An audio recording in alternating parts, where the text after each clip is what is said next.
Ever wondered how NASCAR racing started? It all began in the late 1940s when a man named Bill France Sr., a mechanic and driver himself, had a vision. This was a time when the United States was just emerging from the shadows of the Second World War, and the people were yearning for excitement, a distraction from the harsh realities they had just lived through.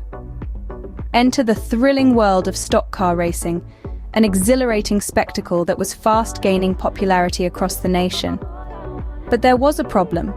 The sport was chaotic, unorganized, and in dire need of regulation. Races were held haphazardly, with no standard rules or guidelines to ensure fair competition or safety of the drivers. This wild, untamed world of racing was exciting, yes, but it was also dangerous. Recognizing the need for order, Bill France Sr. decided to take matters into his own hands.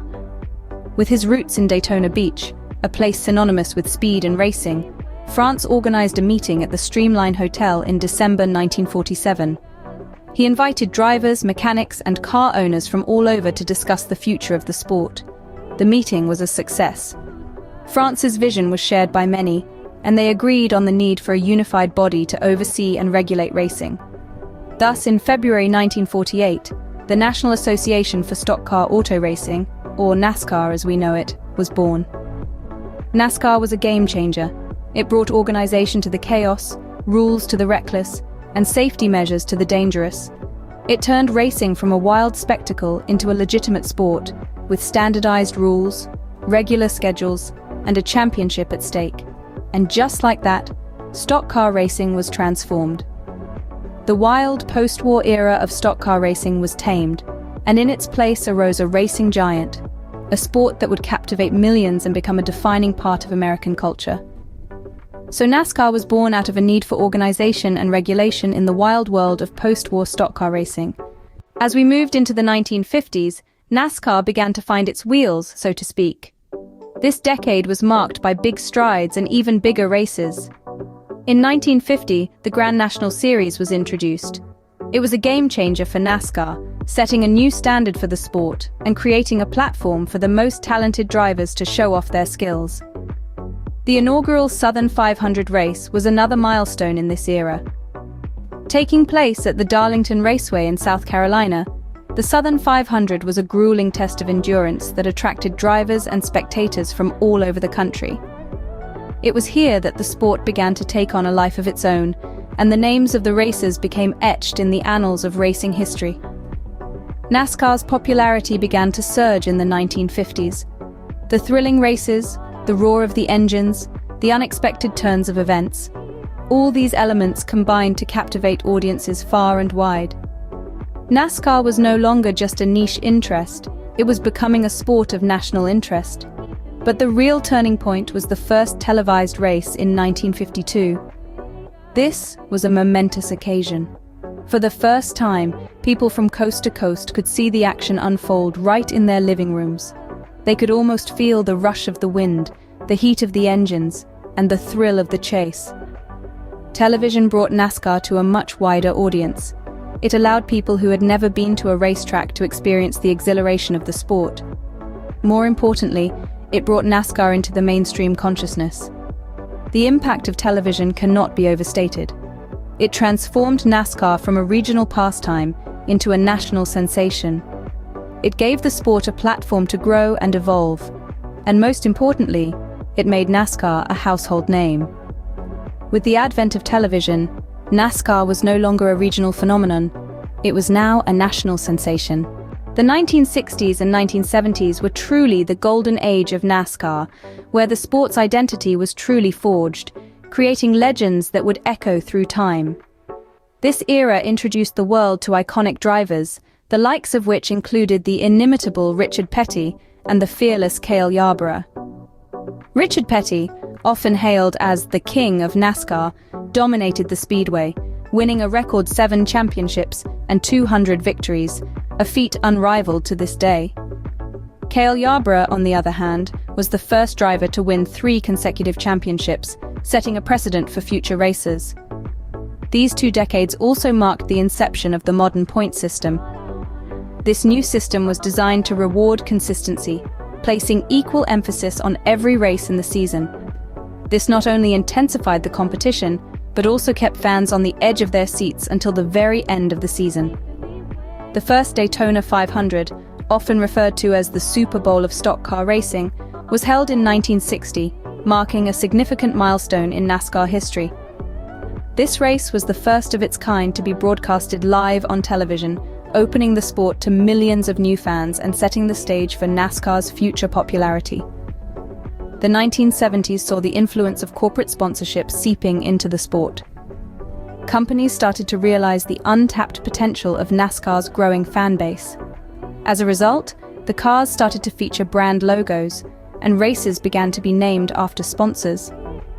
This influx of corporate money not only changed the financial landscape of the sport, but also contributed to its growth and expansion. This era created the legends of NASCAR, setting the stage for the sport's future growth. The 1960s and 1970s were a time of change, innovation, and fierce competition. They were the years of Richard Petty's dominance, the establishment of the modern point system, the first Daytona 500, and the dawn of corporate sponsorship. This truly was the golden age of NASCAR. As we entered the 1980s and 1990s, NASCAR truly began to hit the mainstream. This period saw an unprecedented surge in the sport's popularity, with a fan base that stretched far beyond its traditional southern strongholds. The engines roared louder, the stakes grew higher, and the world started to take notice. The expansion of NASCAR during these decades was truly remarkable. New tracks sprung up across the nation, from the sun-baked deserts of Phoenix, Arizona, to the rolling hills of Sonoma, California. This wasn't just a regional sport anymore. NASCAR had gone national. But what truly propelled NASCAR into the mainstream was a new generation of drivers who captured the public's imagination. Drivers like Dale Earnhardt, with his aggressive driving style and iconic black number 3 car, became household names. Earnhardt, known as the Intimidator, was a force to be reckoned with on the track, winning a staggering 7 championships during his career. Then there was Jeff Gordon, the Rainbow Warrior. Breaking onto the scene in the early 1990s, Gordon brought a fresh, youthful energy to the sport. With his flashy rainbow-colored car and his boyish charm, he quickly became a fan favorite. Gordon's success, including 4 championships, helped bring NASCAR to a new, younger audience. One of the defining moments of this era was the inaugural Brickyard 400 at the legendary Indianapolis Motor Speedway in 1994. The race was a monumental event, symbolizing NASCAR's growing stature. The Brickyard, traditionally home to IndyCar racing, welcomed NASCAR with open arms, and the race was a resounding success, further solidifying NASCAR's place in the mainstream. By the end of the 1990s, NASCAR had firmly established itself as one of America's favorite sports. This was a time of growth, expansion, and the rise of iconic drivers who helped transform a regional pastime into a national phenomenon. It was clear that NASCAR was no longer just a Southern sport, it was an American institution. As we entered the 21st century, NASCAR began a new era, one marked by innovation, competition, and the embrace of the digital age.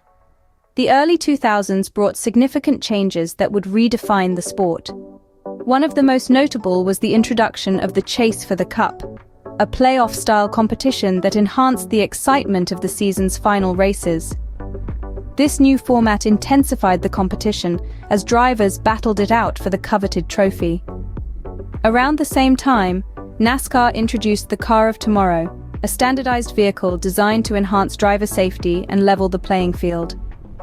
This initiative reflected NASCAR's commitment to innovation, safety, and fairness, values that continue to guide the sport today.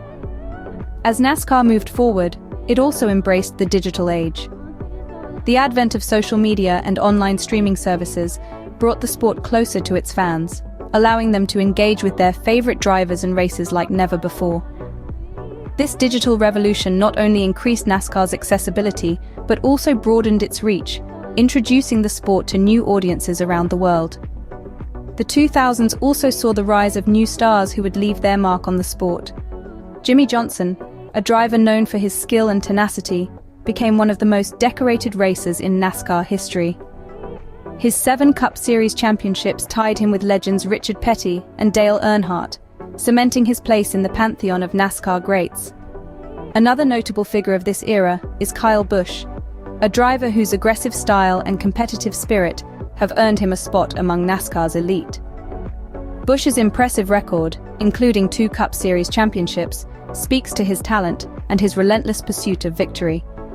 From its humble beginnings to its current status as a major sport, NASCAR has continued to evolve while maintaining its roots in the heart of American racing. So, there you have it, a brief history of NASCAR. We've journeyed from its inception through its fledgling years in the 1950s.